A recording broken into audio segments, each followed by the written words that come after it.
అప్పుడప్పుడు చూడండి తల్లిదండ్రులు అంటుంటారు, పెద్దోడు పర్లేదండి చిన్నోడేనండి, చిన్నమ్మాయి పర్లేదండి పెద్దమ్మాయేనండి, పెద్దోడు చాలా దరిద్రుడండి, బాధ పెట్టేస్తున్నాడండి, బాధ పెట్టేస్తుందండి, గుండెలు పిండేస్తుందండి, తలెత్తుకోనివ్వకుండా చేసిందండి, చాలా నమ్మానండి, చాలా ఆలోచించాను, మంచిగా ఉండాలని రాత్రనక పగలనక కష్టపడ్డాను, ప్రయాసపడ్డాను, నా పరువు అంతా గంగలో కలిపేశారు, నన్ను రోడ్డును పడేశారు, సిగ్గుతో చచ్చిపోతున్నాను, చేయకూడని పనులు చేశారు, అందరిలో అవమానం తీసుకొచ్చారు, బంధువుల ఇంటికి వెళ్ళలేకపోతున్నాం, స్నేహితుల ఇంటికి వెళ్ళలేకపోతున్నాం, చాలా బాధ పెట్టేశారండి అని బోర్ని ఏడ్చేస్తారు కొంతమంది తల్లిదండ్రులు. కారణం ఆ తల్లిదండ్రుల ప్రేమ ఈ పిల్లలకు అర్థం కాల, ఆ తల్లిదండ్రుల కష్టం ఈ పిల్లలకు అర్థం కాల, ఆ తల్లిదండ్రుల శ్రమ ఈ పిల్లలకు అర్థం కాల. రెక్కలు ముక్కలు చేసుకుంటుంది ఎందుకు?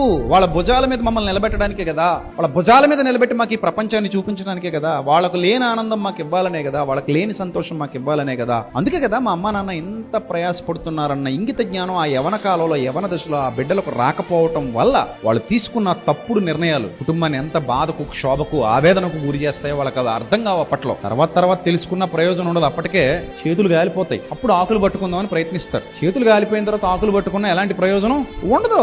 అలాంటి బిడ్డల విషయంలో తల్లిదండ్రులకు ఆనందం సంతోషం ఉండవు. వాళ్ళు బాధతోనే బ్రతుకుతారు, వేదనతో బ్రతుకుతారు, కన్నీటిని తాగుతారు, కన్నీటితోనే కాలం గడుపుతారు. కానీ ఆ పిల్లలు మారితే వాళ్లకు ఉన్నంత పండగ కొన్ని వేల పండగలు అదే రోజు వచ్చినంత ఆనందం ఆ తల్లిదండ్రుల హృదయాల్లో ఉంటది. అవునా కదా? ఉంటది.